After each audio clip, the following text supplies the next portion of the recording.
Hello, everybody, and welcome to another episode of Nerds at the Round Table, a weekly talk show where we react to and discuss all the nerdy news. My name is Fred Sullivan, and with me, as always, is my co-host, Jack Rooney. How are you, Jack? Really good. That was a really good take. I'm surprised. That was my first one. Nailed it in one. Oh, not bad, right? I'm getting there. I don't want to speak too soon. We might be getting okay at this. Yeah, maybe. I don't know. Anyway, lots of shit has happened, and I'm first out of the gate to be cursing because it is an exciting week. It's usually me. Yeah, I know. I beat you to the punch. Yeah. So yeah. Warning: this podcast may contain strong language. Oh, it's already got the explicit warning on there. Kids does it actually? Yeah, always. Oh, okay. Yeah. Only on iTunes. See, it doesn't show up in my on my Android app. It doesn't warn me about explicit podcasts. I think it's because they're just like, "Huh, you're an Android." You're free willing. Nobody has to feel responsible for you. No. You've made your own bed. We're here for the parents and the families. You've made your own bed. You know what you did. You know what you're here for. So, as you guys know, it's been San Diego Comic-Con was last week. Awesome stuff got announced. But before we get into any of that, we actually want to talk about video game news that actually has been coming out. Yeah, we figured we would, in a week that's mostly about like TV and movie stuff, we figured we'd get kind of like in the nicest way to video games, we want to get it out of the way. Just like the little brother. You're like, just give him some attention first, and then we can do whatever we want. Good.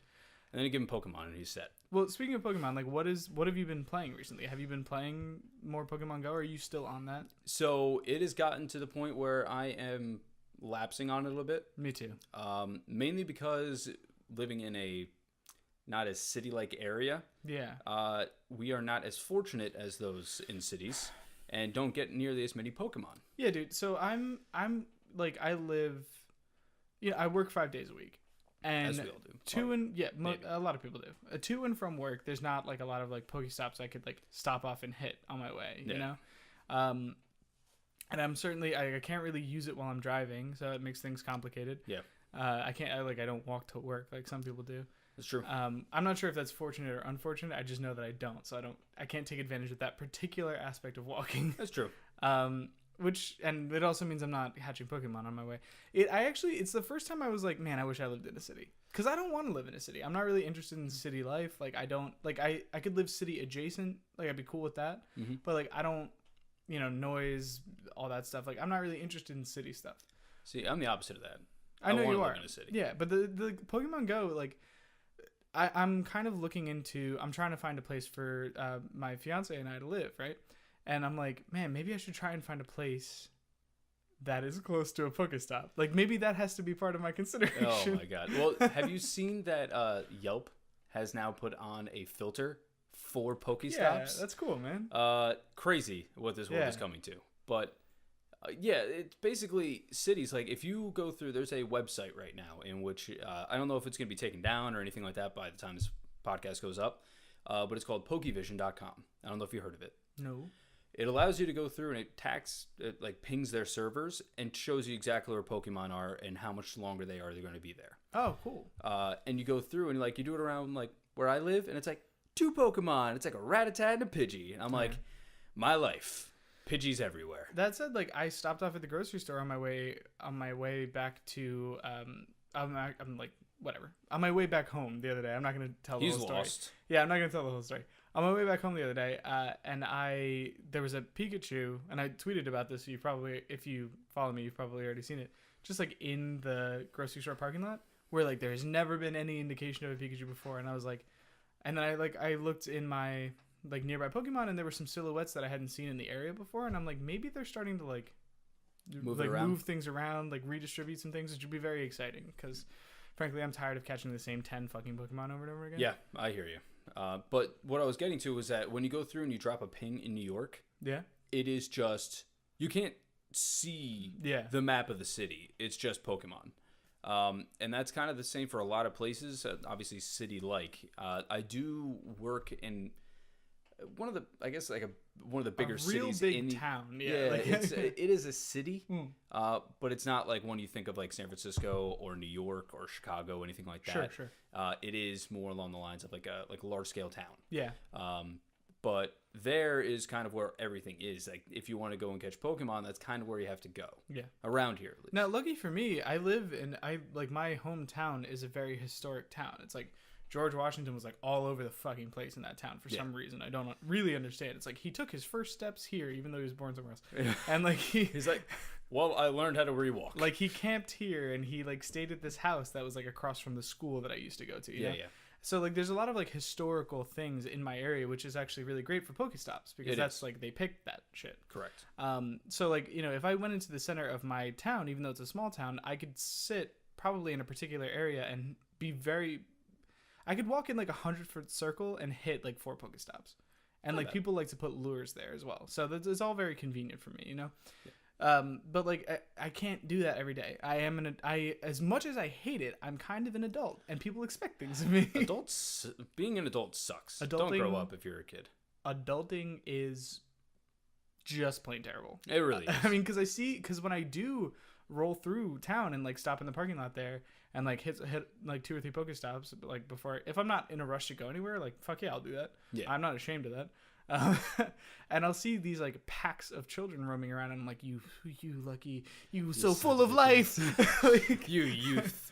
Well, so that's the thing though, right, is that there is obviously a positive and a negative to that. Sure. Where you have all the time in the world during the summer to do what you want to do as a kid, and you can go and do that. Once the school year comes back around, man. Well, that's not even what I'm going to be king of the Pokemon. So we have the ability to drive. That's true. And being able to drive is very important for Pokemon because that's where you can go through and you can actually go to a different area and catch different Pokemon. Yeah. That's how I was actually went up to Massachusetts to see some of our friends, Nick and Shauna. Mm-hmm. And they brought me to Provincetown. Okay. Gay cat, like a very gay mecca, by the way. Okay. Really nice people there. Is that on Cape Cod? It is. Yeah. I've actually heard of that before. It's at the very tip. And like kind of for that reason, you stop that. You take back that wink. Nope. So anyway, I caught a Growlithe there because I've never been able to find one, and I found one there. That's awesome, man. But outside of it, it was kind of like all the same there, which is kind of disappointing. But like we have that advantage over regular teenagers or regular old youngins. Yeah, I mean, like if we were super committed to it and maybe had another reason to go there, like we could go into the city one day if we wanted to, and like that's which is not something a lot of like kids can do. No. But like that said, those kids are like king of the Eevee evolution line. Yeah. Like they just dominate. Like every time at every gym, there's at least like 2 or 3 Eevee evolutions just like sitting there, like waiting. Vaporeon, bro. And then every once in a while you see a Snorlax at like CP 1500, and I'm just like, oh, okay, fuck me. Yeah. I mean, my highest right now is at like 12. I'm about that. I think you know, like close. Whatever. I didn't want to get this deep into Pokemon Go, but it happens. I think it is important that we bring it up because one of the first things we're going to talk about is the fact that like apparently a lot of investors found out that Nintendo doesn't actually make Pokemon and is not like the direct like benefactor from Pokemon. They do benefit obviously from there's success. a profit they make. Yeah, they get some money from that, but they are not the sole like owner and like profiteer. Yeah. I don't know, whatever. Is that a word? Business people? Yeah. Tweet at me. Don't tweet at me. You're probably boring. Basically, they're not the ones that are making all the money off of it. Yeah. It is a share. Yeah. You know, so they share with Niantic Labs. Niantic, the Pokemon company, which Nintendo owns a portion of. Correct. And then Nintendo is like publishing it, I guess, basically. Yeah, they're like I guess they need like their nod. To allow Pokemon Company to allow to have them use that stuff. Pretty much, yeah. But it basically means that like legal crap. I'm sure it's stuff that I wouldn't understand if it was explained to me. But what I do understand is that Nintendo is not the only one getting the money directly from Pokemon Go, which apparently made their stock drop like 17%. Yeah, people we were talking about it. I think last podcast where the stocks of Nintendo went up 77%. Or something like that, or it was something high. Okay. I don't remember exactly how much it was. Maybe it was in the 60s, but it was something high. Yeah, and it wasn't until they found out about this that it started to drop. And actually, one of our friends, I have no idea where it lays now, but I don't know either. But one of our friends actually made a profit on that in stocks by investing in it right when I think it was released in Australia, and then sold it. I think yesterday or a couple days ago. So probably right when this was starting to happen. Yeah, he basically made double his profits on the stocks. I mean, that's awesome. It's great for stock movers. Unfortunately, now it's people are starting to realize it, starting to set back a little bit. I'm sure. And what I think revealed this was the fact that Nintendo had an investor talk with their expected profits for the year, and they didn't really change too much. People were expecting them to be like, oh, we're gonna make like double what we thought we were gonna make, because of Pokemon Go, and ultimately it didn't quite pan out that way, because they get money, but they don't get all the money. Yeah, they don't get all the profits from it. I thought that was really funny, and so I wanted to leave with that. Yeah. But we're gonna. Plus, it's still a craze out there. Oh fuck! I think it's just starting to die down a tad. Of course. But as I said, everything. Another good move, I think. Pokemon Go is a very good move for Nintendo, and I think we're this story about Microsoft cutting the Xbox One price to $250, I think is a good move for them. Yeah. Certainly. And that's why I want to talk about it today, because I think that cutting the price of your console is the first step to winning back customers, Correct. Giving them a chance to pick up the console that they could have owned. They didn't think they ended up picking the PS4, or maybe people who are willing to own both or haven't jumped in yet are going to see this lower price and be like, okay, now is the time. Yeah.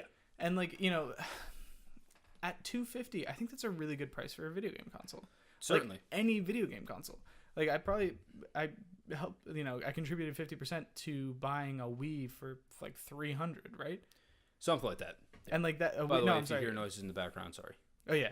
No, for a Wii U, I mean, and that was too much for that particular video game console, but it had Smash Bros on it, which we've discussed before. Which was worth the money. Yeah, for you guys at that point. I still have a kind of a off-putting thing with Smash Brothers. I just get my shit pushed in a lot. Well, we can talk about this later. I think you are good at video games. I think you have ample opportunity to fix that for yourself, but we don't need to whatever. But yeah, no, I think that's a really good move. And I think the question that, is going to be on a lot of people's minds is, does this help them make up some of the lost numbers on Sony? Or is Sony just running a train? No. Are they? So the thing is that we've always discussed with Sony right now, PlayStation specifically, their console exclusives are they're starting to gain traction now, but I think that coming into this holiday, it's going to be more Microsoft exclusives, that is. Maybe. Making bigger plays and having your console at a cheaper price in order to kind of get people ready for that, I think is big. You can really capitalize on that. And, this going into Black Friday and the holiday season, maybe this gives them an opportunity to be take another $50 off. Yeah. When it's already at $250, that means they are not concerned about making a profit. I'm sure they've already gotten the costs down enough that they are making, maybe not making a profit, but not really losing too much. So if you cut it during a sale and make your console the $200 console, hell yeah. Yeah. So I don't know if they'll drop it again anytime soon, at least. They to do. I know Microsoft does like to do price drops around the holiday season. I mean, it's certainly possible. I just don't know if that's going to be the way they go. Sure. The other thing is that they are releasing the Slimline console, which is more expensive. I believe that starts at $300. Sure. But that's for the 500 gigabyte, all that good stuff. Very sad, by the way, just to kind of, while we're on the topic of that, the consoles, the Gears of War console for it, they are making a limited edition slimline Gears of War console, and I was like, yes, please. Yeah. $400. I was like, oh, okay. or $400 or $450, whatever it is. And I own the Gears of War 3 Xbox 360. Still, I didn't give it up because it's one of my favorite game franchises. It came on a console. I wanted it. And I want to do that as well. I just can't justify it. $400 is not that's how much I paid for the original console. Yeah, it's not screw around money. To some people maybe it is, but it's just not. Not for me. Not for us. Yeah. I paid that much at launch. I bought mine at midnight for $400. Yeah. So it's just hard for me to justify that again. Now, I might have accidentally closed a tab or two, so I don't know if we're missing any other gaming news, but there's two particular gaming news things that matter really only to me, and I'm going to talk about them. So you can just sit back. So, Starbound, the full release of Starbound came out. It was a game that released in early access that I really cared about, and I thought it was really interesting. What appealed to me about it was that it seemed to combine the promise of No Man's Sky with the gameplay of Terraria. And if you were listening to us when we first started talking about No Man's Sky, then you know as like a concept, I'm super excited about No Man's Sky. And I'm still pretty excited to see, I want to see what that game reviews at, but that's a different conversation. And I love Terraria, and I still love Terraria, and I will never stop loving Terraria. So, contrary to what he said last episode, where he's like, I am done with Terraria. I'm never playing it again. The second story that I want to talk about is the fact that Terraria just had another update release. Now, I reviewed the whole thing. It's not something that I like care enough about to go back and like start playing that game again, but it was version 1.3.2, and like the fact that they are still, this game was released in like 2012, I think, or like 2013. They are like 3 or 4 years later still releasing new content at no extra charge to anyone who has ever bought their game is like the most admirable, cool thing that anyone has ever done. And like these have been updates throughout the years that have completely changed the game, added entirely new items, entirely new playstyles, new bosses, new worlds, like huge updates. Not an extra dollar charged to anyone. Which is really cool. Yeah, it is. But at the same time, it's almost like why? Like you can capitalize it, and people will buy the additional content. Like players like you that are hardcore into that game will pay like even $2. The thing is, like I would not like. I think there is something to be said for like me recommending this game to every single person that I meet who plays video games. There's almost no one who I have a discussion. If you have a discussion with me for like even across different conversations, if you have talked to me about video games for more than a half hour, I've probably mentioned at some point Terraria. Like I talked to you about it. I got our other friend Dave to buy it. I've gotten several people to purchase this game, more money than I would have really wanted to spend on DLC. Like there is something to be said for that. And maybe I'm just I'm probably not the biggest evangelist, but I evangelize this game on a interpersonal level like a lot. Yeah, so you talk about it a lot. You ring the bell, and it's because I think that they have treated their fans so well. Like, I don't think that DLC is an abuse of fans. You know, I genuinely I have no problem with DLC. But the fact that you just get all this stuff for free anyway, like that's pretty nice. No, it certainly is. It's just at what point is it like they should move on doing it for free, and like you should probably either release a new game or charge for those updates. Now that being said, like Terraria 2 is coming out, and there's also a Terraria, something else that isn't Terraria 2 but is more like a story focused Terraria is coming out as well. So it's like Minecraft doing the. I think it's kind of like. They're working on different projects while they also occasionally toss a few updates into this one. Yeah, I mean which is fine, but you're also allocating sources to a game that people have already paid for instead of going through and making stuff for the new game that's coming out that people will buy. But but like I promise you that I'm not going to be the only one. I'm going to buy every piece of Terraria content that comes out now day one because I know that they value their fans. Customer. Yeah. I mean, absolutely. I mean, it's something certainly to hang your hat on. Yeah, it's interesting. It's just interesting. The reason I really want to talk about it is because I love Terraria, but also the other reason I really want to talk about it is because I think it's an interesting case for a different way of doing business. Like so often we complain about microtransactions and DLC, and yet here we are with a company that's just like, no. You paid us. We got your money. Just take it. Yeah. I mean, it's cool. Sorry again. Did you hear the elephant just fall? Yeah, upstairs? I don't know what they're doing. Sorry. We have people over and they're making noise upstairs. So apologies if you hear that.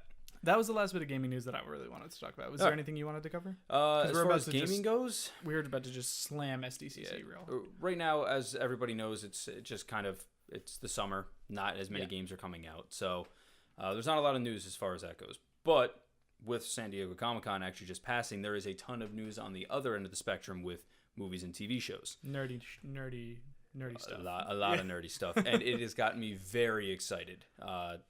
If you want to go ahead and start this, I feel like you should be in charge of this one. Why don't you go ahead? So take the reins, take the iPad. Let's go with the biggest one, right? So the biggest movie that everyone can think about right now that from Comic-Con, I believe, is Justice League.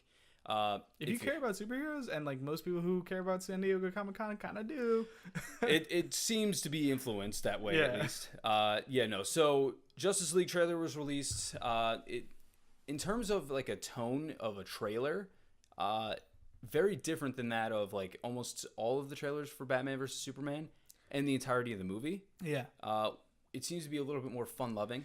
Yeah, I mean, that's a really interesting thing, and maybe it's just that's the nature of it when you start pulling in these other superheroes. Like, I think it does lend, like, having a variety of personalities that they can draw from does create opportunities for, like, a more fun-loving attitude, even if some of the characters... Like, think about Guardians of the Galaxy 1, and you had, like, I think his name was Drax the Destroyer or something like that? Yeah, Drax. Like, super serious dude, but his interactions with other characters, even though he's not a funny character inherently...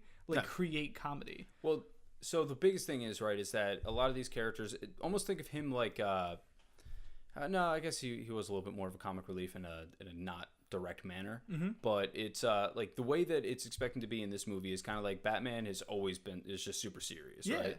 And you then see Flash in this one, and he is kind of quirky. He's kind of weird, goofy, nerdy kid, and like even when you get two serious characters together, you get Batman who like just plays it straight the whole time. Yep. And Wonder Woman, or when you get Batman and Aquaman, who's like seems very serious, but is like very much his own person as well. Correct. And you get this comedy from him interacting with Batman, where like you wouldn't think that there would be comedy, but there's something amusing about the way that they talk to each other. Yeah, so you can kind of see that that Flash is going to be kind of like the comic relief of the movie, or that's kind of the vibe you get at least. Sure. The one thing that I'm a little bit concerned about is because Cyborg's character has always kind of been like he is serious, but he does have like a joking manner to him in a lot of ways. He seems like a very earnest character. He seems to be very, very like very uptight. So far, I mean, given this is a trailer, we don't know anything yet, but I was hoping to see a little bit more comedy from him. But maybe we have to earn that first. Yeah, I mean, like there was some humor in his line, like, "Oh, I thought you were just like," he's not like taking jabs at Batman, but he's kind of like talking about the fact that like it doesn't seem like Batman would be real, or like he didn't think that Batman would be real. He does seem like a teenage kid. I'm real when I want to be. Yeah, he's like, I'm real when I need to be. Yeah, it's like, fuck you, Batman. We need you all the time, Batman. Did you not see the aliens from the sky before? Like, I know you really can't do much, but like. But yeah, so his character I want to see more on. Aquaman, one thing I'm very excited about is that it is Arthur Curry. Like that's the character's actual name. We don't know 100% yet, but it seems to be that he is a human that went into the sea, and like that storyline rather than a different Aquaman. Oh, he's not like the king of Atlantis or whatever? I think he is, but I think that there's a storyline there that is involving Aquaman being human in some way. So he's not like pure Atlantean or whatever? No, because Arthur Curry, like that character in the comics was, I believe, a human at one point, or was beforehand and joined it. But I don't really know anything about Aquaman. Yeah, I don't really know either. I just know Arthur Curry is like his actual name. But and like he was human at one point. But yeah, so his character very strict. From what we see, he's just a very serious character. But does seem to be like he seems like the coolest person in the Justice League. Like, from what we could see so far, it's very little scenes. Yeah, you don't really see too much, which is like thank God. Yeah. But let's wait for the next 4 trailers to come out revealing the entire story before we get too excited. Hopefully they don't do that, but we'll have to see. But we kind of it's basically I don't know if you looked in depth at the costumes or anything like that for them as well. Flash's costume is very cool looking in my opinion. Sure. The only part that's kind of like on it is the shoulder pads. He has kind of like jutting out shoulders. Yeah. But the rest of it looks like a running physique. It's metal like. So yeah, it looked metallic. That's what I was I was like, okay. I mean, like, I've never really, sure. But like, I guess I've never really thought about it as being like armor for him. Yeah. It seems like whatever gets the most out of his way would be the most logical thing for him. But like, if he is, the one thing that I never really understood about the Flash is that like, if he is super fast, and that does lend him a certain amount of like resistance and like strength in a way, like he can like hit people super fast and not break his wrists immediately. You know what I mean? Like, does he need to be in a super slim suit? Just for or like protection. Should he have like actual like punching shit on? So there's two things that go in there, right? So one, just in case he does get hit, we don't know in this storyline as to if he has like the super fast healing and everything like that. One would assume. Yeah. But two is that because in like traditional like Flash way, if he doesn't wear the certain clothes, it burns up because of how fast he runs. This is supposed to be like a. They kind of dropped that a little bit from the Flash TV show recently. Oh yeah, no, I was going to mention that. He just runs around in his clothes all the time. It's just leather, and he's like, that's his costume is leather, and it doesn't burn up. Yeah, well, it's like fireman treated. I don't know, whatever. Yeah, I don't know. But in this one, it seems to be more like spaceship grade, so it doesn't burn up like the stuff that goes into the atmosphere. Yeah, cool. So that's kind of what the vibe we're getting. And then Batman was Batman. He seems to still be as tough as he was in the movie with BVS. And then the last character. He's still gonna murder people. Maybe not. We don't know yet. Maybe he'll be cool. Maybe we Flash can hope. Batman. Should be cool, bro. But and then the last character is Wonder Woman, which you didn't really get to see too much of it. She was kind of funny in her scenes. Which comes out first, Justice League or Wonder Woman? Pretty sure Wonder Woman. I have no idea. I'm pretty sure. I'm sure we could figure it out, but we're not going. Yeah. Anyway, since we're on the topic of Wonder Woman, anyway, she also had a trailer be released as well. Movie was the trailer is a little bit interesting. I'm not really sure what it's actually going to be about. Is that weird? It seems to be something along the lines of World War One. Yeah, but like, I don't know what the activity is or anything like why? that. But it is a timepiece. It's going to be set in World War One. Yeah. And it's kind of the coming, like her figuring out that the humans do exist and all this kind of stuff. So this is my thing. I don't want to know the whole story, right? We've spent episodes complaining about that. But I think if you're going to do a period piece with a character that we've already met in a different movie, who is a superhero, who like does things in modern times, you need to kind of explain at least a tiny bit, and maybe they will in a future trailer, like why she is there. Yeah, I mean, even if they're just like, you need to find this like MacGuffin, like you need to find this thing or like do this thing, like just be like, oh yeah, this is taking place in World War I or II or whatever. Yeah. Because this. Yeah, I think it's mainly along the lines of this is supposed to be her backstory. You're supposed to get to know what she is, how she does it. Yeah. And just an overall background story of Wonder Woman. Yeah. I think that we do need this movie, mainly because it is one of the only standalone films that is, an actual strong female in the superhero universe. Sure. So I think it is necessary, and I think it's going to be awesome, honestly. I think that the trailer was a little bit off-putting, but I think that it is going to be a very good movie. Kind of like, I don't know, and maybe it's part of her backstory, and like I don't really get it, but like I don't necessarily like the idea. Like Wonder Woman is like she wasn't always this way, but like it appears in this movie that she's going to be like the first, like, quote unquote, and I don't know if I like this term or whatever, but I'm gonna say it anyway, like strong female in a movie. Like in these superhero Justice League type movies, right? Yeah. And like I what I don't like is like the inklings of like a romance storyline that I got from that, where like it seems like she might with Chris Pine fall in love with Mr. Chris Pine Army Man. I mean, who knows? It's just like, it just seems like silly to me because I'm like, no, like just you don't have to do that. Like, I don't know if it's as much of a romance, because like if you're speaking about the scene on the beach, or the beach or the boat or like her like curiosity, and there is kind of like a flirtatious air, and maybe it's just Chris Pine's acting that like makes me want to have sex with him.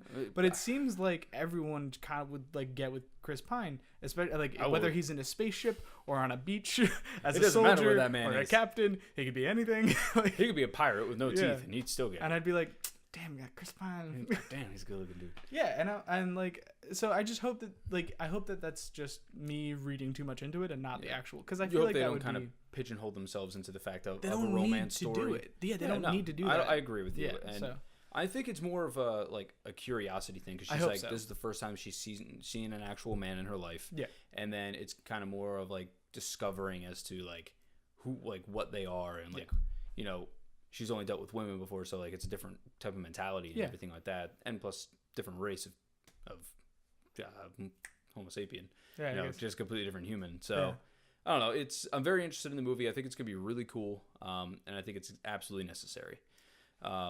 Anyway, I'm really curious. Yeah, we'll keep on rolling. I guess you put this on here. I did put this on here. Fuck you. The Lego Batman movie. Because it like looks pretty good. It looks all right. Because what I like about this is that you have your incredibly serious, I don't want to say boring, but like very like by the Batman, like in the like the BVS, in the Justice League, like in maybe another future Batman movie. I'm assuming we would get a standalone at some point if these are successful. Yeah, I think that if it's not already happening, and I just don't know about it. I think Batfleck is actually writing it. Oh, okay, good. Well, whatever. And then you have this like Lego Batman movie that doesn't take itself seriously, doesn't take Batman seriously, doesn't take like any of this stuff, like, and it's very refreshing to see this like gritty dark superhero turned into this into something that his character is just not, into this like super goofy like spoof of this character. And like that's what it is. And it's just hilarious to me that this like it's almost like it makes me appreciate DC more that they would allow this to happen. Of course, because it's Lego and there's money in it. Absolutely. Yeah, I know. But like they could, like the natural inclination would be like, oh, this doesn't really fit with like our thing right now. Like maybe could we not? But like it's just so good to me that this is like a sanctioned like. Yeah. I mean, it looks funny. It definitely quirky. It's definitely for kids, but obviously adults will be able to enjoy it as well. Yeah, like this is the thing. It's like for kids, but I think it's as much as it is for kids. I think it's like for people who are. It's for like young adults or adults that are into these universes and like can appreciate like the difference, like the laugh, a comedic look Batman. at, yeah. I got you. Well, we don't need to like discuss it in depth. I just think it's funny. I left this one on here too. No, we don't actually. This is gonna be more you. I mean, it's so basically it's the Fantastic Beasts and Where to Find Them. It's the spiritual successor. It takes place in the same universe as the Harry Potter films, but like years and like many years before. In like maybe totally gonna get this wrong, but it looks like 20s and 30s New York maybe. Okay. So it's like the first time that you see like wizards in America, which is like a whole other society, it seems like, and I'm very curious about like how that fits into the lore of like the very European centric wizarding world that we saw in all the Harry Potter books. All the 8 movies that they released and everything like that too. 7 books, 8 movies, all in Europe. Really not much mention of anything going on in America, or if there is, I don't remember it or whatever. I mean, maybe it was very subtle. I don't know. I've only watched up to I've watched the 5th movie. Yeah. And I couldn't even tell you what happened in them. I'm just super curious about this because I think it'll be interesting to see like the Wizarding World, like their that take on America and like what the secret society looks like here, you know? Yeah. And it also, there's a lot of like magical beasts in it, so it's gonna be some good CGI. A lot of CGI. And it actually looks like it has a lot of humor in it, which I think is gonna be fun. You know, it looks interesting. Yeah. As someone not really being a Harry Potter fan before, I don't know if I'll watch it just because it seems to be there's going to be a lot of links and connections to the Harry Potter universe. But the movie looks interesting for certain. I mean, if I might find myself watching it at some point, maybe. Yeah, dude. I mean, like even for me, this seems like a Netflix or like an on-demand movie a couple months after it's released. Like that's true. You know, some night with a few beers and a drinking game, maybe like. You with drinking games and movies. Well, I mean, sometimes it can be fun. He does it to everything. No, everything that we watch here. No, no, it's not wrong. And it's usually not me, in my defense. You usually instigate it, though. I'm not gonna argue with that. Exactly. Anywho, TV so stuff. that was kind of all the movie stuff. Really, I mean, there's probably some stuff that we did miss as well. If you want to let us know in the comments, or if you want to tweet at us as well, you can do that. What time are we at? We are at 34 and a half minutes. Oh, we're moving at a pretty good pace. Yeah, we're moving pretty good. We have questions and everything afterwards as well, so we're trying to get through all that stuff and then take a little bit of time on the questions. Yeah, really luxuriate. Yes, give you all the time you guys need and your deserve. Delectable questions. Anyway, so we'll start with the Netflix shows. The first one I'm just going to talk about is just the teaser of Defenders, which. I mean, there wasn't a lot there. Who are the Defenders? The Defenders seems is just like the group of heroes that they're kind of bringing together. I don't know if it's like from the comics at least, if this is the exact group, if there's more or less of them. So it's going to be Jessica Jones, Daredevil, Iron Fist, Luke Cage, that crew. Okay, all right. Yeah, possibly Punisher. I'm pretty down for that. Yeah. I don't know if it's going to be Punisher or not, but.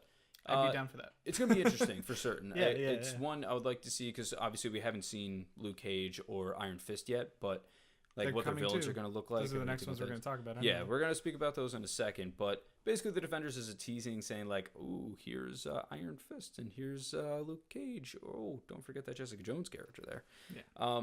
But the biggest thing I liked about it, and I actually told you about it, is like the fact that there was playing like Nirvana as the song, but it's like a different version of it. I find it really rad because it seems to fit in the setting of all the shows how they've been so far. Yeah, I mean it is like Nirvana is like grunge basically. Yeah, it's like gritty. I was gonna say it's kind of like gritty, grimy, like rock sound. Like, and that is kind of. I mean, if you were to think of a few descriptive words for the universe that they've created, it's essentially that. Yeah. So, I mean, as far as a musical piece to accompany a teaser for bringing those characters together, I think it fits. I mean, like, I'm not super crazy about Nirvana, but I think it's a good call. Yeah, well, it's like Nirvana being in Infamous Second Son. It was just a good fit. Just made sense. Yeah, exactly. Anyway, let's actually get into the other ones that we're talking about. Luke Cage released a cinematic trailer. Which was basically just a giant fight scene. Yeah. And that's pretty much what I'm expecting from Luke Cage. Yeah, I mean, like, is it wrong that I mean, like, we have, through Netflix, we've explored the trials of, like, the not-so-super superheroes. Mm-hmm. And, like, I think Luke Cage is going to be just, like, one step above that, where, like, he is a person, seemingly from his role in Jessica Jones. And I guess slight spoilers for Jessica Jones in that dude's a superhuman. Spoilers. I mean, not really. I'm not even like I'm not really even gonna get into spoilers. It's just like he's a superhuman, right? He like doesn't seem to be affected by bullets. He's super strong. You can get that from the trailer. Yeah, so like it's not even Jessica. That's exactly Jones what I'm saying. So. But like, if you didn't watch Jessica Jones and you want to go like look at that character in a like explore him in a pure sense, like the rest of us kind of did. Who he is and just finding out, seeing it. Yeah, I guess that's what I'm saying. Like tiny spoilers. I guess so. But anyway. This trailer looks really good, and I was talking to you about it. Like, I'm very excited to see. We've seen the not so super. Let's see the little bit super. Like a dude who does seem to have pretty strong morals, and a dude who does want to apparently make a difference. Not dealing just with his own like shit going on, kind of like Jessica Jones, and like not dealing with like the limitations of what he can and can't do, like Daredevil. Mm-hmm. You know, like those are both characters that seem to be struggling against themselves as much as they are external threats, right? True. This is a character who seems to want to make a difference and really, really, really, really appears to have the power to do so. Yes. He ripped a door off a car and ended a gang thing in like the hideout, and was just like, here's the bullets. Now I'm gonna crunch you around this door, and I'm gonna throw you. And he just got shot a bunch and like didn't seem to be that phased. No. I guess what I'm saying is like I want to see the Netflix exploration of the full gamut of like not very super to super. Yeah. And I think this is like the next step. It's going to be cool. Well, so the thing is, right, is that all these characters, not only do they have some type of like a physical confrontation with something, right? There's also emotional, you know, in terms of personal ones as well. It's, you know, trying to balance friendship as well as doing that in Daredevil. Yeah. There's also trying to balance like your psychological fears with your strength. I'm interested to see if there's going to be something like that involved with this. If it's going to just be like him just being a badass and just breaking through everything, that'll make good for action television. But as far as actually developing a story and kind of intertwining it with Defenders, there needs to be some type of, you know, personal issues as well that he's running into. Sure. And it seems like the one that they're hinting at is like the expectations of the other people around him. It's possible. I mean, like it seems like that the older guy in the beginning of the trailer was like trying to compel Luke to do more. Yeah, to do more, but like he can't go around telling people like I am doing more. I'm ending gangs like at nighttime because my bulletproof skin. Like I mean it could be something along those lines. It also could be like there was the touch on his personal life in Jessica Jones as well. That's true. Maybe they'll go into that into some more detail. I'm trying to be as spoiler free about that stuff. So if you haven't watched Jessica Jones, I highly recommend it, and you don't get that spoiled for you. But yeah, I'm interested in the show. It's going to be the first one they actually see where it is, as you said, a superhero. Yeah. That we really haven't seen any weakness in yet, outside of like psychological stuff. Yeah. And see what he could do.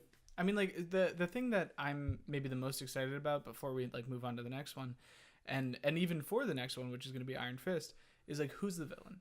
Because so far we've had Kingpin, in, I guess, again, like very light spoilers for like the overarching overarching storylines of Daredevil and Jessica Jones. Correct. So we've had Kingpin, who I think was very well acted. He was great. He was terrifying in his own way. He was well explored.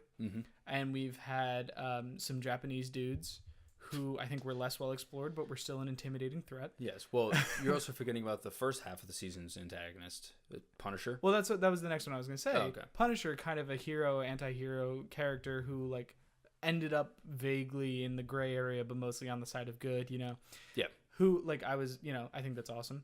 Yeah, no, I cannot wait for his show. So yeah, he was both a villain and a very good villain and a very like interesting bad guy hero to explore, or like, I don't want to say hero, but you know what I mean. Yeah. And then as far as Jessica Jones, we had maybe the most terrifying villain that we've seen on TV for me, at least. Like a huge fear of mine. I know this seems weird, is like not being in control of my own like mind and body, and I think that's like for everyone, because like as people we value our free will, like Absolutely. Even when we don't realize we're exercising it literally all the time. You know, exactly.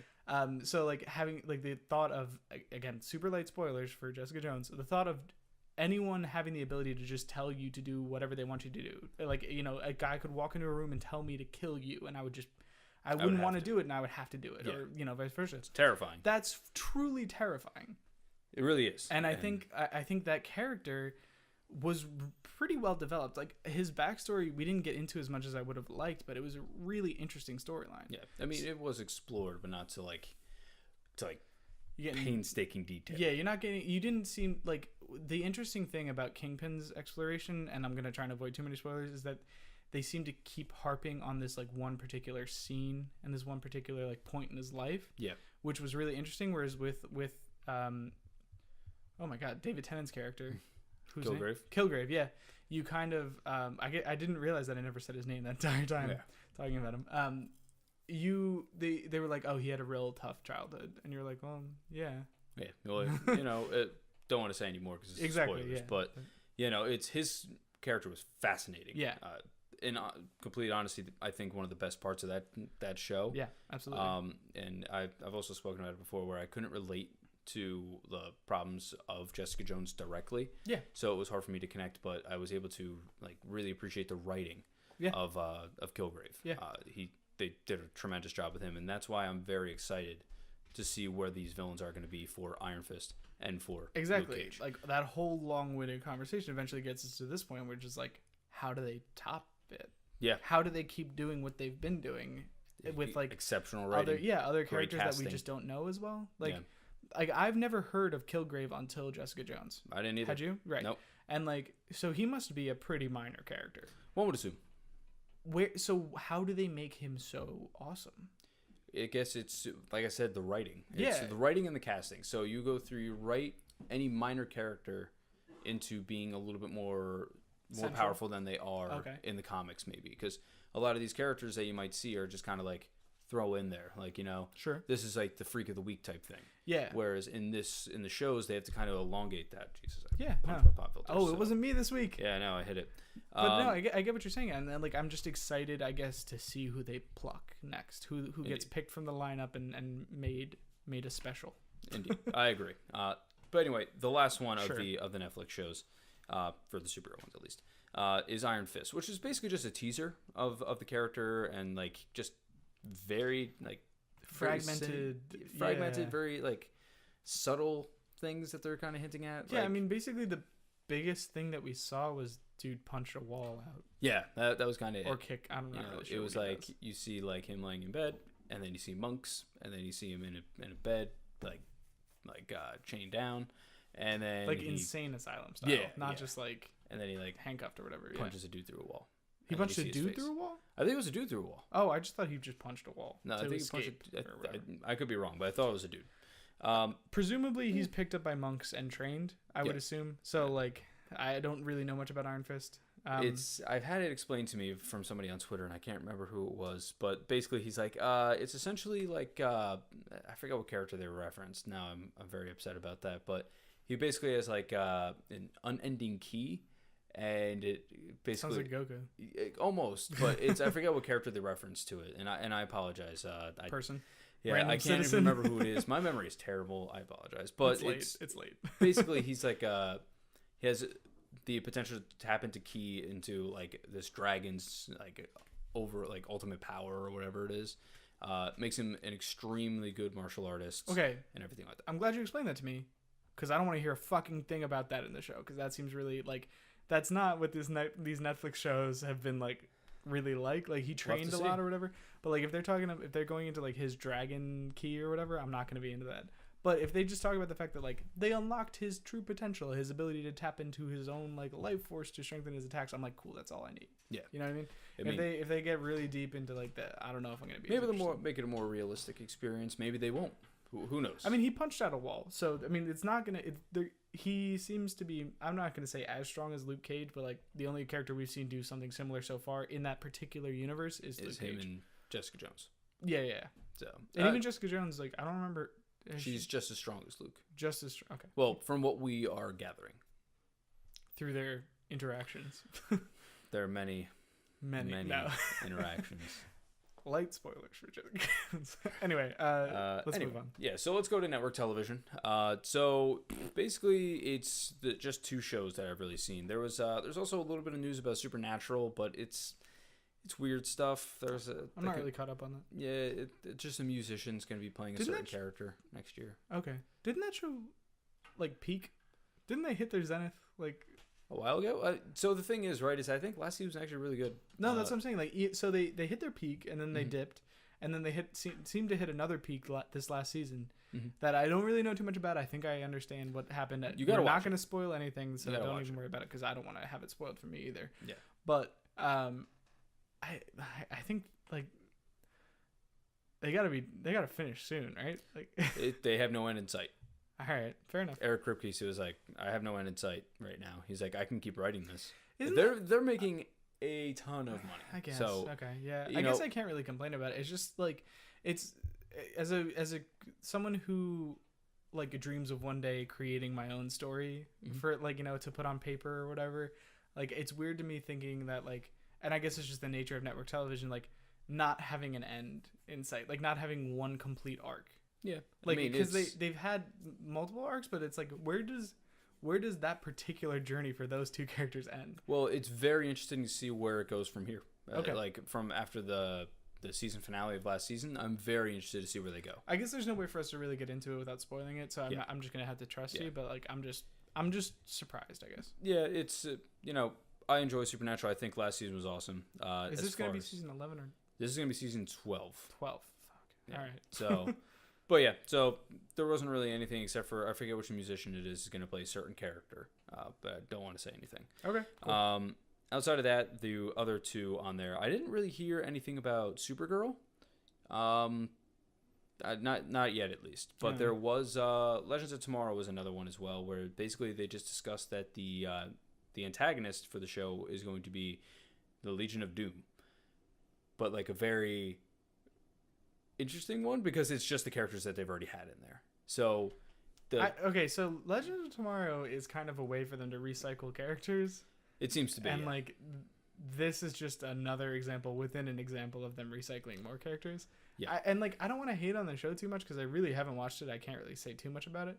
But like it just seems weird. Like you already have a show basically about these old characters. Yeah. So the way that it's usually done, right, is that it seems that there's going to be different protagonists this year.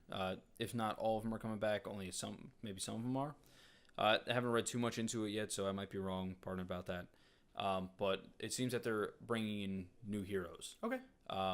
As far as the antagonist goes, the three that come up at the top of my head right now are Captain Cold, which was King Cold.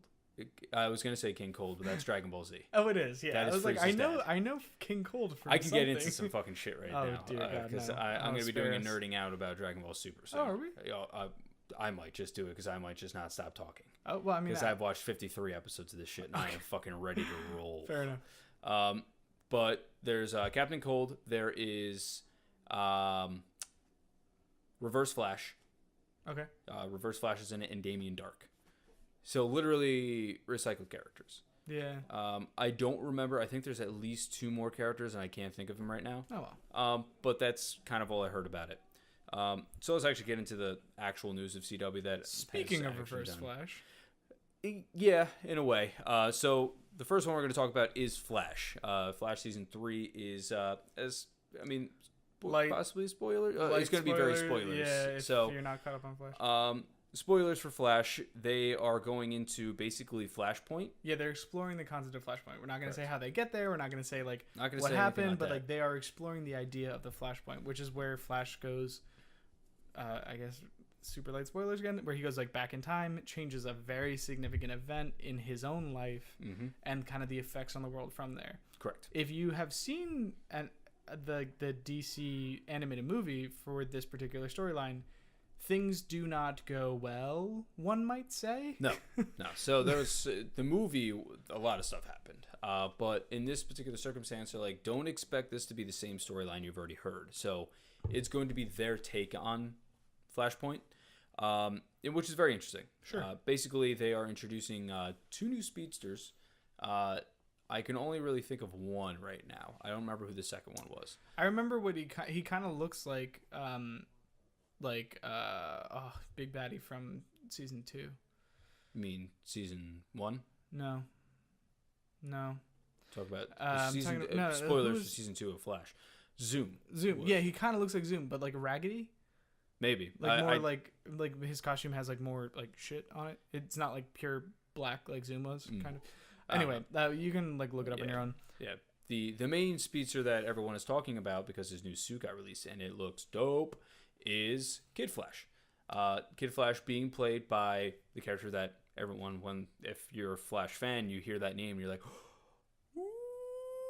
and it pretty much was that. They finally went through and they're like, it's happening after one season, maybe a half season. Wally West is now going to be portraying Kid Flash. I wasn't sure if you were still building that or just didn't say it. So, awesome. His costume looks great. He looks a lot like Kid Flash mixed with a little bit of the Flash that we know is kind of realism. Mm-hmm. I'm curious to see what they do with the character. I'm curious to see what happens with Flash. We've discussed this in the past, though. I'm usually not super crazy about time travel stories, which makes the Flash a hard show for me to watch at times. I'm not going to get into it. I just think there's no way that it ever makes sense, and that's fine because we don't understand time travel. No story. Nobody ever does. No story will ever make sense about time travel. Correct.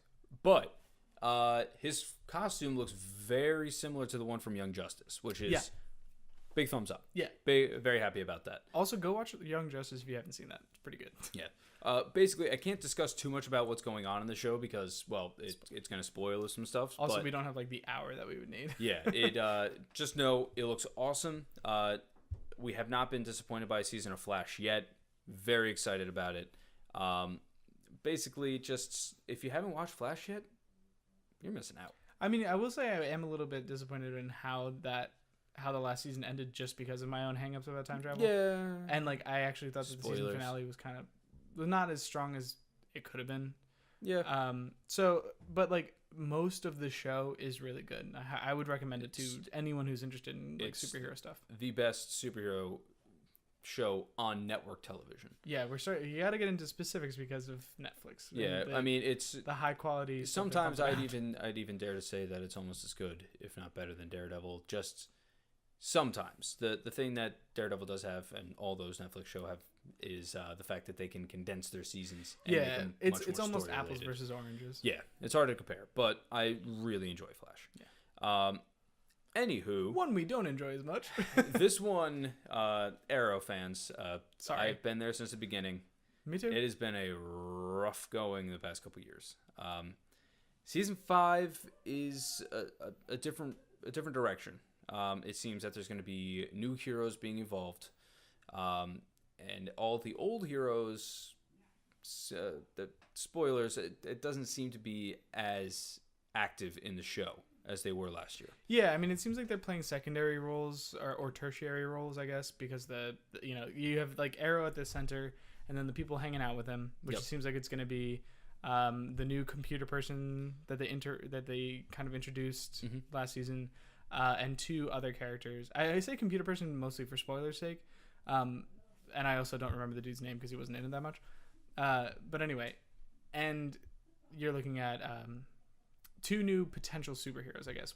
Another one who was introduced last season, and one that's basically new to us, right? Yes. And like I like this because I think that the show was at its weakest when it was Oliver interacting with way too many people, and there were way too many storylines.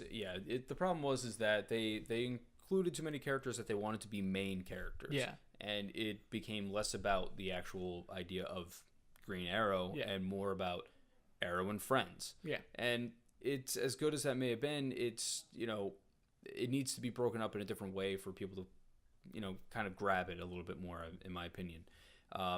It's like Thea's storyline should have probably been wrapped up a lot quicker than it was. A lot of those storylines should have been. I mean, Diggle's storyline was probably the most compelling one, but even then, like, maybe should have wrapped that up in a couple less episodes. It's like against the backdrop of everything else that's happening, it's just hard to care about every individual element of these other things. And then they just completely ruined Felicity. Yeah, like it was a rough season. Yeah. What I'm interested in is like I was getting inklings of that darkness of season 1 creeping back in. It seems like he might be willing to start murdering folks again. I mean, I don't know. The thing is that he has the Green Arrow persona now, so maybe he's still trying to be the hope of the city. Yeah. So I don't know if he's going to be killing people. Well, yeah, maybe not. I'm curious to see what'll happen. What I do think is what I did appreciate about the end of last season is like when you think about the Green Arrow, you're almost kind of forced to think about Batman as well. And the fact that until this like Batman versus Superman movie and a few other representations of Batman just like won't kill, right? Yeah. But like I appreciated the fact that the Green Arrow, when faced with a greater threat than he would be able to handle, knowing that threat would kill lots of other people, was like, oh, well, here we are. Sorry, gotta go. It only took an act that killed lots of people. Yeah. Trying to be as spoiler-free as possible again. Yeah. But I appreciate, like, it shouldn't have taken him that long, but then again, the Joker's still alive. So. Yeah, but the thing is that in this universe, like, he has gone to extreme lengths to stop whatever it is from happening. Yeah. And he let that happen because he refused to go to that level. Which is why I think he's going to have to start changing that. I think the death of that many people, still trying to be spoiler free, is going to compel him to make those decisions a little bit faster. I think that what is going to happen more so is what happened between him and Felicity is now going to cause to be more of a him to have a internal struggle again, instead of before, like, he was kind of like, whatever, I have Felicity. Just happy go lucky. Instead, now it's going to go back to that like season 2 vibe where he's like, I'm still dealing with it and I don't want to do this. Yeah. But like, if I have to, I'm going to do it.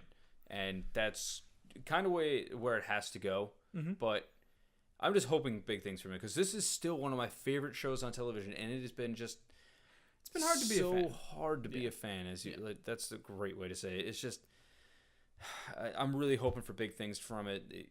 My number one thing is bring Colton Haynes back. Just do it. Just for fun. Just do it. Just for fun. Damn. That guy, he was the best sidekick in that show. He was, yeah. He didn't really need a lot of backstory because he already went over it. Yeah. And then he was just kind of there doing his thing. He was there. Oh, you have to go take out bad guys? I'm right there. I'm going to do this little cartwheel kick. Yeah. Or I'm going to do this 360 kick.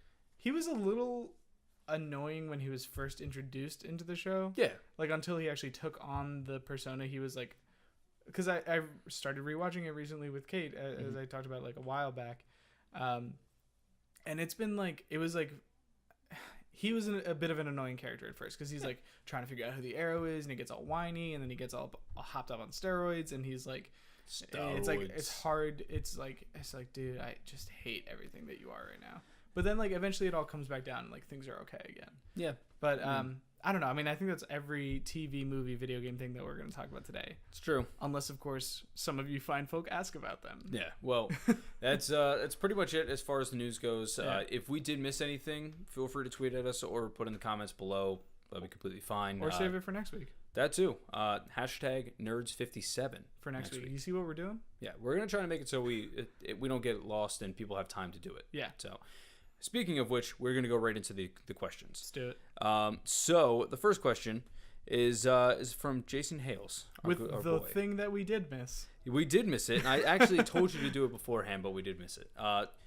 He says, with Power Rangers movie coming out, do you think the Power Rangers video game could ever be a thing? First, the thing about Power Rangers, just in general, looks interesting. The movie itself. It could be. It's either going to be good or it. I don't even know if it could be great or like awesome or like the best movie I've ever seen. I think like my cap for it is probably good, or it could be like one of the worst things that's ever happened to the movie screen. It's very possible. You know what I mean? Like, do you see that? I do. It's the thing is the one thing I really do like is the costumes. It's kind of like Iron Man like, but I feel like it makes more sense for like if they are going to be going and combating like monsters, essentially. Yeah, you kind of need some armor. Yeah, you know, you're not going to be going out there in spandex. I'm just like what I'm really curious about is how they're going to represent evil, how they're going to like what is Ivan Ooze. Sure, but like okay, whatever. I don't know what that means. With the putty monsters. Okay, bro, sure. Did you not watch? I think I did, but it wasn't like a part of my life. Man, so good. But no, but that's not really my point. It's like with this like gritty reboot of Power Rangers, like what is evil's goal and like how seriously should we take evil and like you know like do you get what I mean? No, like what is that gonna look like in this movie? That's why I think I'm like it's either gonna be like fine or it's gonna be just very bad. Mediocre. Yeah. I mean we'll have to see. And as far as go ahead. Fine, I'll do it. As far as the video game conversation is concerned, like we had a conversation last week where like I think video game adaptations might be kind of dead. Like it doesn't really seem to be a thing that's happening anymore. I don't see any movie games that are being brought or like video games based on the movies being brought on there now. Now maybe this Lights of Fire inspires some developers or inspires some fans to ask for a Power Rangers movie, but like I can't think of a developer that I would put them on that. No, the thing is, if it does not have like rave reviews, I don't think many people are going to go after it because there's not going to be a market for it. Yeah. The IP needs like cachet. Yeah. You know? I mean, if it does well, then maybe we'll have to see. You know, I don't know what their plans are yet. So, as far as it goes, I'll say no for right now, but it's going to be based on the popularity of the movie. I don't know what this is. I don't know. But the question from Joey Malone is thoughts on NES Mini? Should we see more of these? Mini Genesis, Mini 64, Mini Dreamcast. And I think another person asked a similar question about like which one like we would want and like why. Is nobody else seeing that? No? Okay. I thought there was someone else who asked that question. If you did, I'm sorry that you didn't hashtag it with hashtag Nerds. We asked you to hashtag it. We did. There was the one thing. That was the one thing we needed. No, I'll look it up on my phone later. Yeah. But what are you? I thought we touched on it last week, but we are basically universally behind the NES Mini. Yeah, it's a good call. I think it's a good call. I think $60 is a good price point for it. Now, as far as other adaptations for it, I don't know. I'm super down. I know you for a 64. But like that's because that is where my nostalgia lies. Yeah. You know, and like that's where like everyone, like a lot of people, their shit lies in like the Genesis or the. Sorry if that's you or the. Whoa. No, I'm kidding. Jerk. Well, all right. Someone was winning at that time, and it was Nintendo, or like Sega, or like the SNES, or the people might want like a PlayStation 1 Mini, but like. A lot of the great games from PlayStation 1 have been re-released on either the PSP or the PS4 or the PS3. Yep. Like, I don't know if there's as much of a market for that. And, like, yeah, you can totally buy that stuff on the Virtual Console, which I like the Nintendo side of things, which is why I wonder, like, what the aim is. But, like, I don't know. I guess we'll just see how it goes. I think this is going to be, like, a niche market where it's really going to be aiming towards the people that, like, had played these when they were a kid. Yeah, like the adults now. If you're an adult now and you care about video games, current like enough to have the current gen consoles, like, do you need a mini NES? Because like you might already own the games. I think this is more of nostalgia. Console. Well, that's what I'm saying. So like you are. And on top of that, Nintendo like has just screwed everybody with their virtual consoles. That's true. I guess like $60 isn't too much to ask necessarily. No. I mean, you get over 30 games. Yeah, if it was more expensive than that, I guess it would be like too much. But maybe like all things considered, this is the right move. But I think it is. Personally, like my nostalgia lies with the N64. That's what I would like the most. I would like my Ogre Battle 64 to be on there. I would like Paper Mario to be on there. I would like some Mario parties to be on there. I would like Mario Kart to be on there. Like, there are a lot of good games on the N64 that I would like. The original Smash Bros. How could I forget? I'm gonna have to. I gotta. Well, so the thing is, right, is I think that Nintendo is the only one that could really pull something like this off. Just because the games that Nintendo have released have been powerhouses since those days. You know, like, that's why this classic NES works, because there are at least 5 Mario games on there. Yeah. You know, like, they have the IP on there that can sell the console. Sure. And I think N64 is the only other one that could really do that. Maybe, yeah. It's because it does have those IPs on there. Yeah. Those Legend of Zelda games that came out during that time. The Mario games, you know, there's so many. Their IPs are what are going to sell those consoles. It's when you talk about like a Dreamcast or like a Genesis, those consoles really didn't have like exclusives that were like as dominant as the and Mario like honestly like and this sounds like callous, and it sounds like it's not the best argument to make, but like Sega lost, right? And that doesn't mean that they didn't have a good console. It doesn't mean that they didn't have a good game, but they're not like around anymore. Mm-hmm. So like you're not like I mean they are, but like they're not like they don't still have a console. They don't still have the same like resonance as they once did. I think we can all agree on that. Yeah. I agree. So people hear the name Nintendo now, especially because of Pokemon Go. Like Nintendo's, the value of Nintendo's name and the like frequency with which it comes up has never been higher in the last like 5 years, probably, right? Yeah. No. Not since the Wii, I guess. So if they're gonna do this and they're gonna count on people thinking about the old days of Nintendo, like people who are like our age or older, thinking about the older days of Nintendo and like the nostalgia kicking in there, like that doesn't really work with Sega. So people who hear Sega now are like, wow, I'm surprised they're still around. Yeah. Or like they don't really, you know, it's not the same. Whereas like if you hear Nintendo, you're like, oh yeah, like Nintendo is still doing great things. It used to still trying to do great things. Whatever. They used to do like such awesome things. Like that name means more to people, I think. Yep. Whereas like I don't think it could work with Sega. I don't, you know, obviously you can't do it with an Xbox. You could do it with the PS1, but I think they already like kind of. Yeah, I don't know. I don't know if that's like a real. That market's not quite the same. No. So the way you have to look at it, right, is that Nintendo does have the virtual console. This, like I said, is kind of like a niche market where it is basically you have that controller in your hands again and you are playing those games. Yeah. It's a nostalgia. Whereas N64, nobody wants to use that controller. Like that controller was just the worst invention that they made, and it was horrible. It is not the worst invention. The worst invention Nintendo ever made is called the Wii U, and we're dealing with it now. That's true, but they didn't have a thumb pad that would rip up your skin. But anyway, maybe don't fuck around. If they were to go through and they were to release an N64 one, I'd be so down, because there's like even the Pokemon games do, like Pokemon Coliseum and Stadium and all that. Snap. Is it Snap? The original Pokemon Go? Yeah, I can. Virtual Console is releasing Pokemon Snap. Oh, it is. And I kind of want to buy it. Ah, that's cool. It's gonna be like $10 or something like that. But you basically Nintendo again has those games. I, being a Sega Genesis person when I was a kid, because I didn't have a Nintendo system, like there's only a few games I could really think of that I would even want on there, and it's none of them are like first party. It's not their own stuff. You know, it's like Mortal Kombat, Mortal Kombat 2, Mortal Kombat 3, and this is going obviously from Genesis and Dreamcast. You also have like Road Rash and that one mutant hockey game that I can never remember, or you know, and it's like Sonic, but that does not have the same relevance as like Mario or Zelda or any of those kinds of games. So I see it hard to be like a Genesis or a Dreamcast version of that. I think they do make it, or they've made it in the past. But obviously, it wasn't anything significant because I really never heard of it. It wasn't until I went on Amazon looking for the Nintendo Mini that I stumbled upon that. Sure. But yeah, so I think Nintendo, if they were to do a 64, that'd be awesome. What about like a Game Boy Color or a Game Boy Advance? Yeah, I don't know, man. Legacy of Goku and Legacy of Goku 2? Ooh! Yeah, I'd be down for that. Yeah.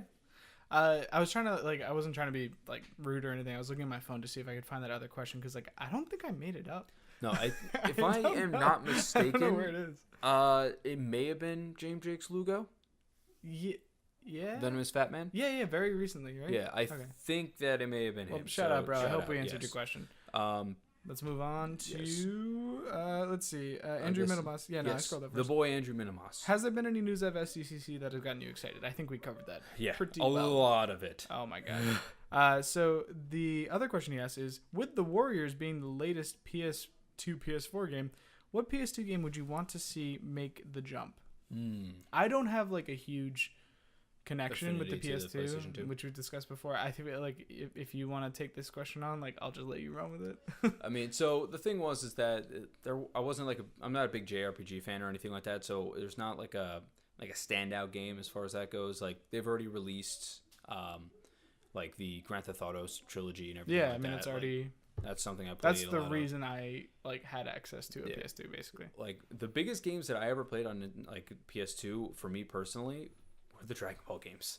I owned every single. Dragon big Ball fucking game. Surprise, everybody! Yeah, I know. Fred played Dragon Ball games. So like if they were to release like Budokai 2, Budokai 3, Tenkaichi 2, like any of those, Tenkaichi 3, I'd be so down. But I just don't see that happening, especially because they're releasing new Dragon Ball games like every 2 years. Like Xenoverse is coming out this year. Yeah. Xenoverse 2, which I'm buying the collector's edition of. I have a problem. Yeah.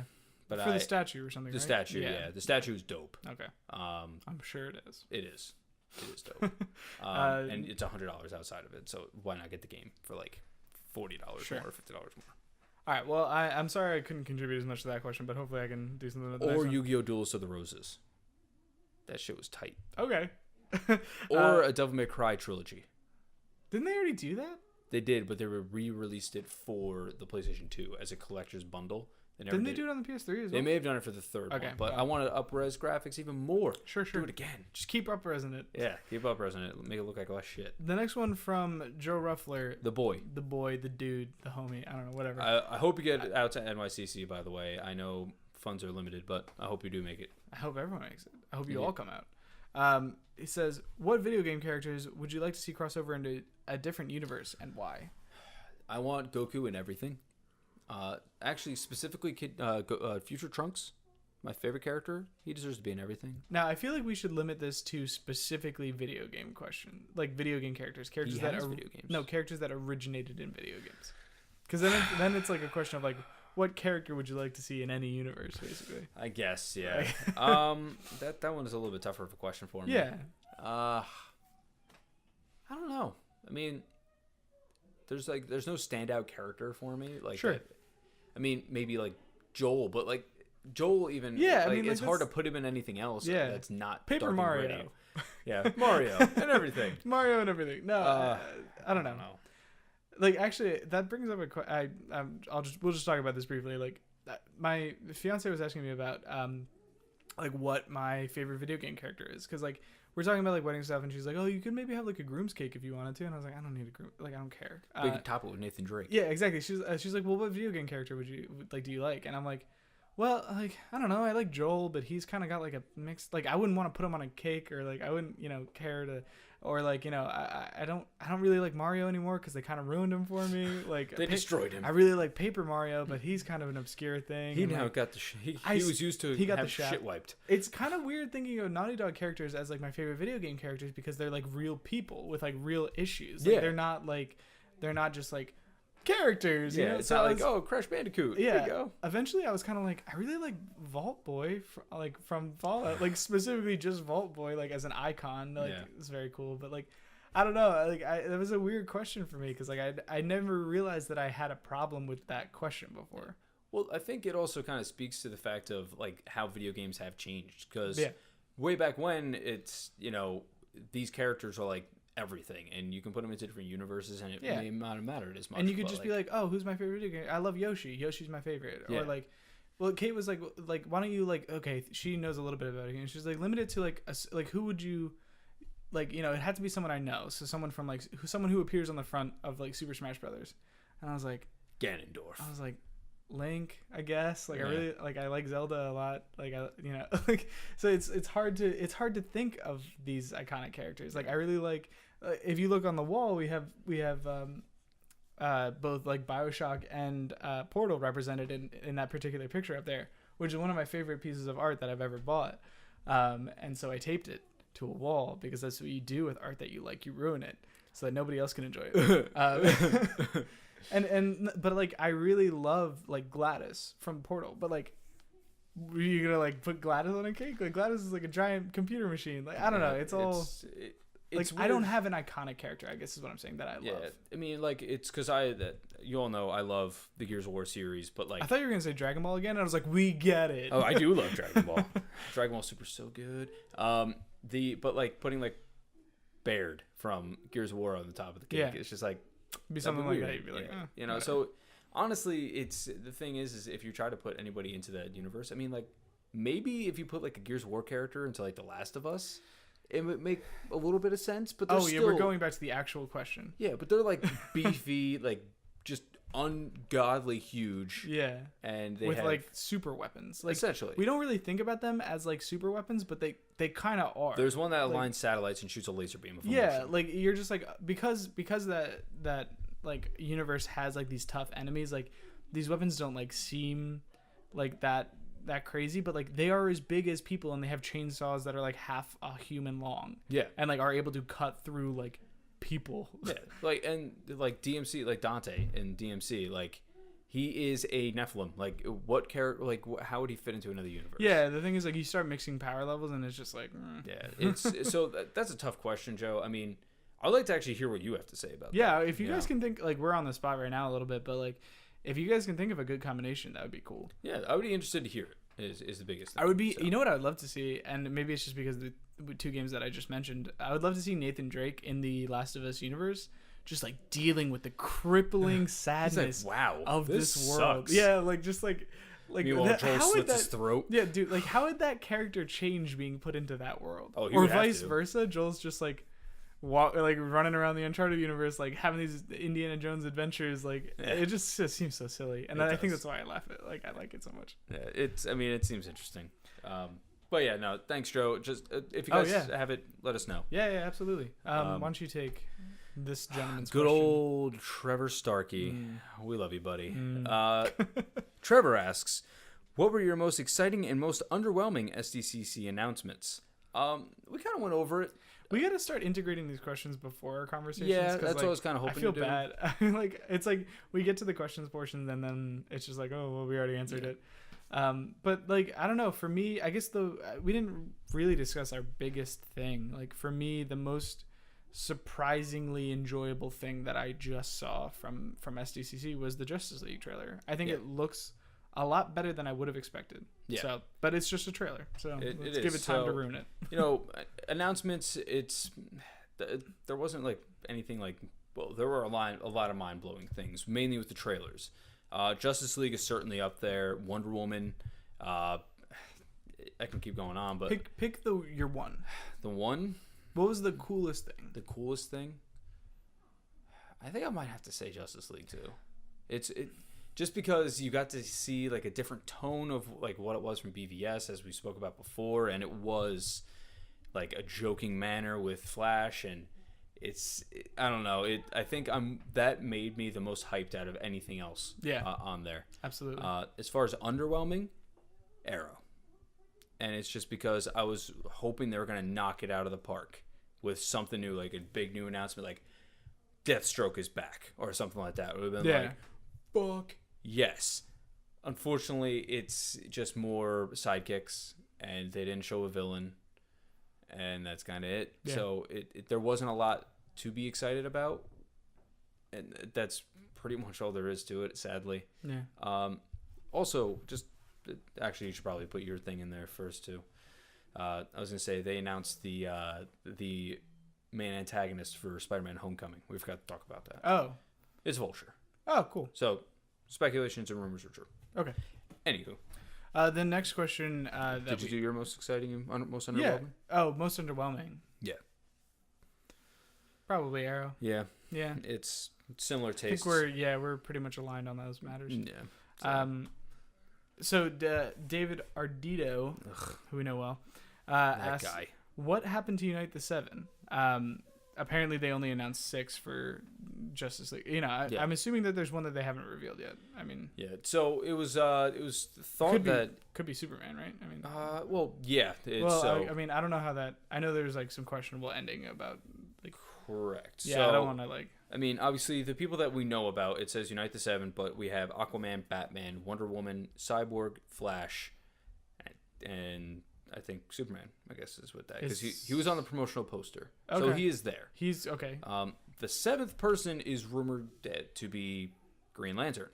But we haven't seen any inkling of that. Maybe he'll show up somewhere else in a different movie. What I'm thinking of is not even in a movie. I think he's going to show up in Justice League, but at the end. Like, they're going to be, like, dealing with a huge struggle, and then he's going to come in as, like, a saving grace, maybe. Maybe. I could see it. I mean, I could also see him showing up in, like, I don't know, in, like, the Wonder Woman movie, but that would seem, like, a little early, I guess, for him to be around. I don't know. I'm very... I don't know. I'm curious to see what'll happen. Yeah, I mean, maybe it's not like he comes in and swoops in and saves the day, or maybe they just like they're at a bar or they're at like a Ferris Air station, whatever it might be, and he's just like a pilot that they talk to or something. Yeah, maybe he's just referenced or I don't know. Who knows? We'll see. But maybe that's what it is. There could be somebody completely different, but it just seems that it would probably go the Green Lantern route. So the next question is from Andrew. I almost called him Andy. Andrew Minimus. Again. What's up, bro? Showing up. What is your favorite kind of chip? Crisp for the UK followers. Mine is Old Dutch salt and vinegar. Now, I'm a huge fan of salt and vinegar, and that is like my go-to when I want a good chip. I'm not super particular about the kind. I don't really like the Lay's kind because I like a thicker chip to deal with all that salt and vinegar. The one that we actually sell at Starbucks has gotten it was like shockingly good to me. It's from like One Potato, Two Potato, which I think is a really funny name for a company. One potato, two potato. Yeah, like where do you work? One potato, two potato. Anyway, it's a really good chip. So if you're near Starbucks and you're looking for some salt and vinegar, I recommend it. Yeah. So my chips are usually like Lay's baked barbecue chips, but I hate baked. But I got to give the shout out to the baked Ruffles. Cheddar. No. Yeah. Because that is the next thing I was gonna say. Yeah. So salt and vinegar is my go-to. The pinnacle of chippiness is Ruffles sour cream and cheddar or whatever it is. Yeah. No, it's the no. Just natural. No. Just natural. No. Don't you put that in an oven and bake it because you are ruining what would otherwise be a perfectly good chip. I hate you. I can't have this conversation with you. We will come to blows. It's too greasy. You put the baked on there, and then the flavor blast. It's heart delicious. Hurts. Better for you too. It's probably the chips. Yeah, it probably is the chips. Or the rage. So yeah, those are my two chips usually. Those are the ones I'll go for. Okay. Let me do this one. Patrick Searles. He said it was like Earl with an S. Searles. Searles. Fuck. Searles.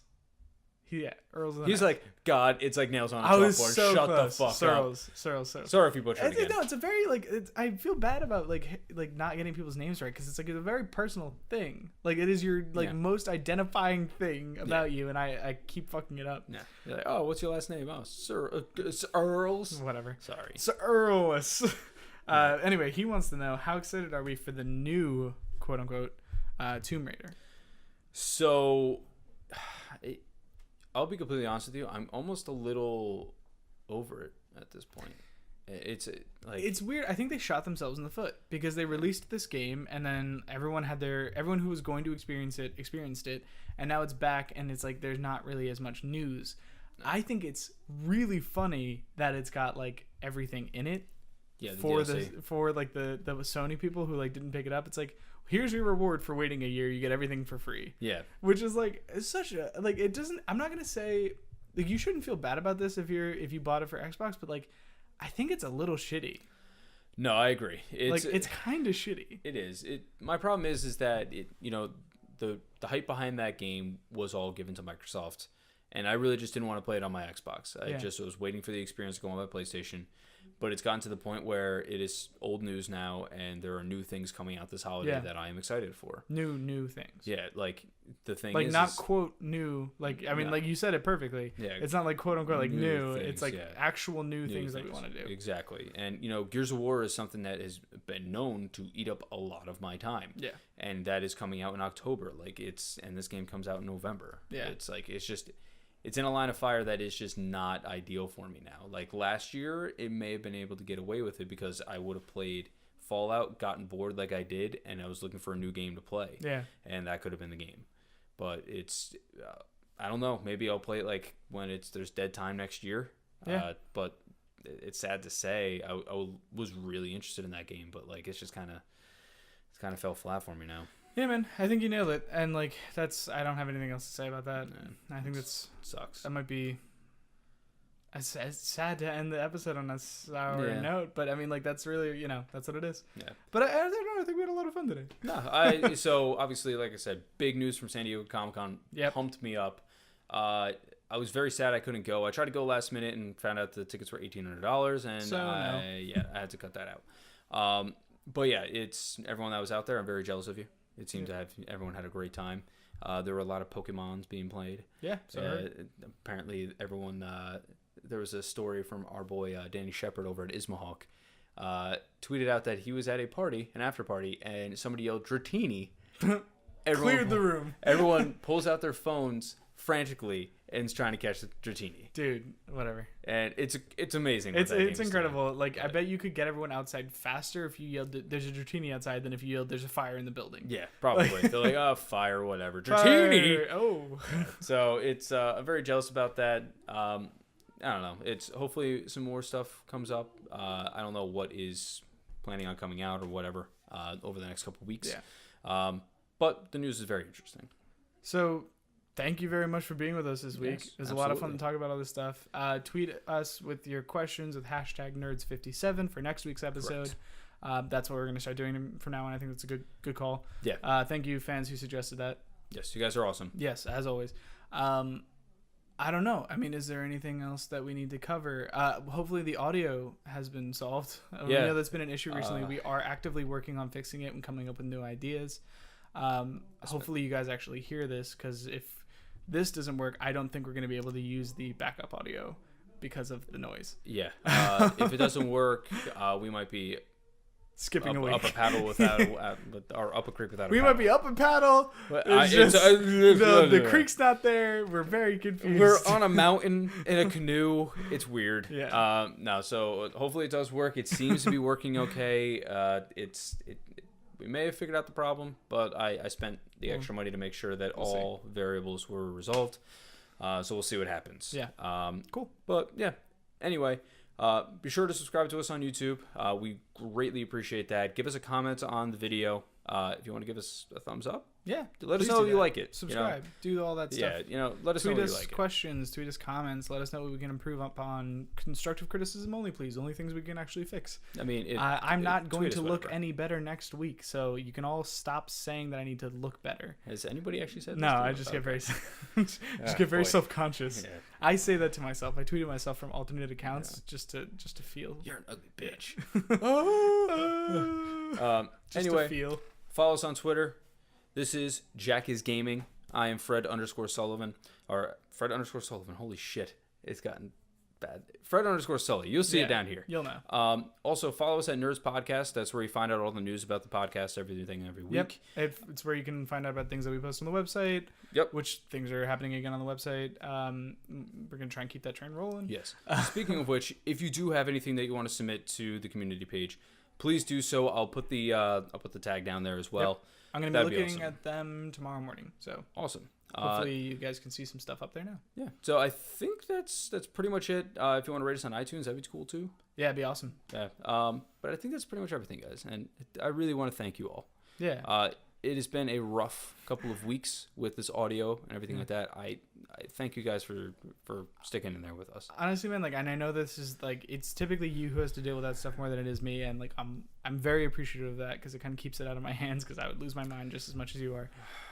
But I can say, because I get to feel good every week instead of feeling frustrated every week, that this is made so much better and so much easier to deal with by the fact that we have people who surround us and support us with their love, and who make us want to come back to this not as round table anymore and record every week. Roundish. Round adjacent.